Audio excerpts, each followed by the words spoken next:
41 милиона е рамката на бюджета с държавните дейности и дофинансирането на нашите. Собствените приходи са около 26 милиона, условно да кажем 26. Приоритетите са в различни направления. Знаете, че община Созопол извършва една много сериозна социална политика и има комплекс социални услуги и здравеопазване, който се финансира веднъж по направление на държавните дейности, веднъж се дофинансира от местните приходи. Комплексът на държавни за социални услуги и здравеопазване има много широка палитра от дейности и обхваща общо взето всичките групи, които са в някаква нужда в нашето общество. Говоря възрастни хора, помощите, които са също за новородените деца, различни видове стипендии и така нататък. Смисъл стипендиите, не извинявайте, помощите, които са за болести и така нататък.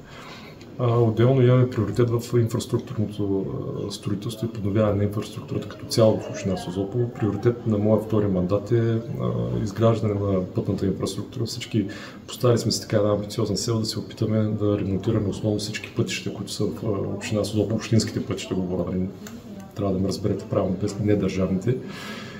И по този въпрос работим усилено. Отделно ние живеем в 21 век, според мен е срамно на населените места да нямат канализация и пречиствателни станции. И не само, че е срамно, ами знаете, че директивите, които се спускат и към България от Европейската комисия, са именно в посока екология, която говорим, са именно в тази сфера, да се обхванат населените места, като с пречиствателните станции, отделно сметища, които са незаконни сметища да бъдат отстранявани, отпадъка да бъде третиран по подходящ начин, т.е. да се рециклира, а не да се депонира само в неговия чист първичен вид.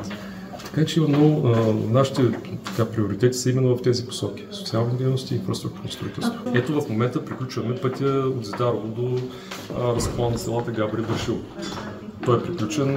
Това е по обект по член 107 от бюджета за 24-та година, държавния бюджет. В момента върви проектиране на пътните отсечки, които са от този разклон, сиреч от продълженията на този разклон към селата Габри Вършило.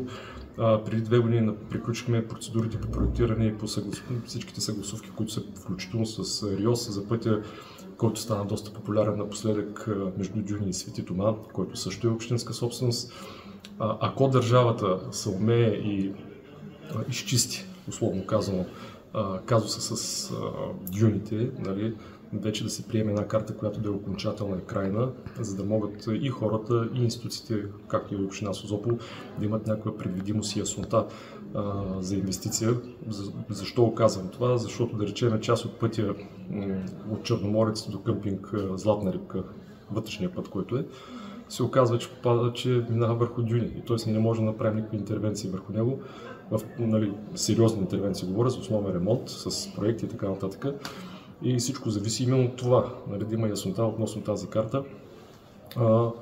Отделно ние правим множество проекти, сме заложили в бюджета за канализации, които ще бъдат разплащани тази година и пречиствателни станции. Говоря за селата Крушевец, Зидарово, Атия. Така че общо взето инфраструктурното строителство е с приоритет. Аз мисля, че това е важно. А пък сега в края на краищата първо трябва да се направим базата, основата, тя каква е. Един стабилен, балансиран бюджет, който да е насочен към решаване на тези основни проблеми, базови проблеми на обществото и на хората. И оттам нататък вече можем да правим бордюри, шадраванчета, плочки, пейки и така. Карта, казахте за дюните. Това е тема, която се върти от много години. И на няколко пъти тук идваха представители от различни министерства, които обследваха дюните. На какъв етап е този процес? Не мога да кажа. И на мен ми е много странно на какъв етап е, защото това е енто на брой, не знам точно кое е, 4-то или 5-то картиране на тези дюни. Сега, искам да ме разбирате правилно. Аз съм за защита на природата в България. Не случайно правихме и първо също ще правим множество инициативи по засаждане на дърва и така нататък, но трябва да има някаква яснота, нали, за да могат хората да знаят какво могат да правят с имотите си, които дали попада в съответния имот в дюни, дали не попада този имот в дюни. Така че този процес трябва да приключи то възможно най-скоро. Сега въпросът беше дали предстои скоро много... Аз не мога да ви кажа. Този въпрос трябва да го отправите към аз. Онзи ден имахме среща в областна управа, буквално включително и народни представители. Аз го поставих. И казах, кажете какво става. И има ли някакъв хоризонт на близко да се реши този проблем, както и поставих въпроса за наредбата за дивото къмпингуване. Кой където свари си опъва палатки, каравани, никнат като такива туморни образования, нови места за къмпингуване. И ако не дай си Боже нещо се случи, нали, някой пожар или нещо подобно, кой ще е виновен? Кмета на общината ще е виновен, който в край на краища няма никакъв, как да кажа, инструмент нормативен, с който да контролира тази дейност. Така че има множество неща, които са в топката на Народното събрание. Закони, нали, подзаконови нормативни актове, каквито са наредбите, които трябва да бъдат взети на спешно. Че аз не мога да дам акъл на депутати как да работят и какво да правят, защото кой сам ще им дава акъл, но просто казвам какви са проблемите, с които ние се сблъскваме от гледна точка, нали, моята гледна точка на изпълнителна местна власт. Докъде стигна казуса с изграждането на автогарата в Созопол? Аз не искам да давам много яснота, макар че някой може да ме обвини, че не съм прозрачен. В момента водим дела с Министерството на културата. Моята задача и цел е да спечелим тези дела. Няма да ви кажа стратегията си, защото не мисля, че е правилно да обявявам пред медиите стратегията, която сме предприели в съдебните действия. Но ще има интересно развитие, повярвайте ми. А иначе към момента започнахме процедурите по проектиране. В смисъл почваме да правим предпроектно проучване за новия парцел, който е на квартал Мисаря. И естествено започваме от сега да видим как ще съгласуваме графици, така че ако направим автогарата в квартал Мисаря и направим пътната връзка с околовръстния път, а не да минават автобусите през улица Одеса, как да направим пътен график, за да може тези автобуси да влизат в Стария град и да прибират хората оттам. Защото съгласете се, няма кой от Стария град, особено възрастните хора или учениците, сутринта рано особено, да бият 3 км там, колко е до новата автогара пеша. Това не е нормално, с това я казах преди още няколко години, че или трябва да има вътрешен транспорт, или трябва да се направи пътна връзка, когато все още не бяхме успели да се преборим да вземем връзката за околовръстния път, да се направи връзка с околовръстния път, за да могат автобусите да минават от там и да не затормозяват трафика до голяма степен, защото е безумство да вкараш целият трафик автобусния автомобилен от и за автогарата през улица Одеса. Всички, които знаят улица Одеса в Созопол, ще ме разберат какво говоря. И предстои откриването на туристическия сезон. Аз съм сигурна, че сте готови, но какви са предизвикателствата пред новия летен сезон? Предизвикателствата са много големи от гледна точка отново на инфраструктурните неща, така да кажа. Например, имахме над 2000 молби, които бяха насочени за отдаването на около 1000 паркоместа, които са регламентирани.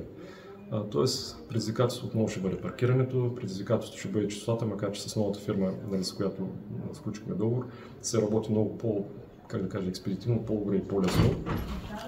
Така че това са две от нещата, на които ние ще държим особено много транспорта и организацията му и проблема с сметопочистването. И много важно нещо е сигурността.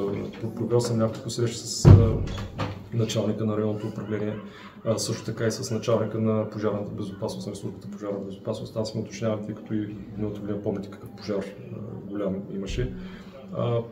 Искаме туристи, които дойдат в Созопол, нашите граждани, да се чувстват сигурни и спокойни, защото когато дойдат туристи, не е тайна, многото туристи борят след себе си част от криминалния контингент в кой джипче, кой наркоразпространение. Тези точно въпроси ми го обсъждали многократно с началника.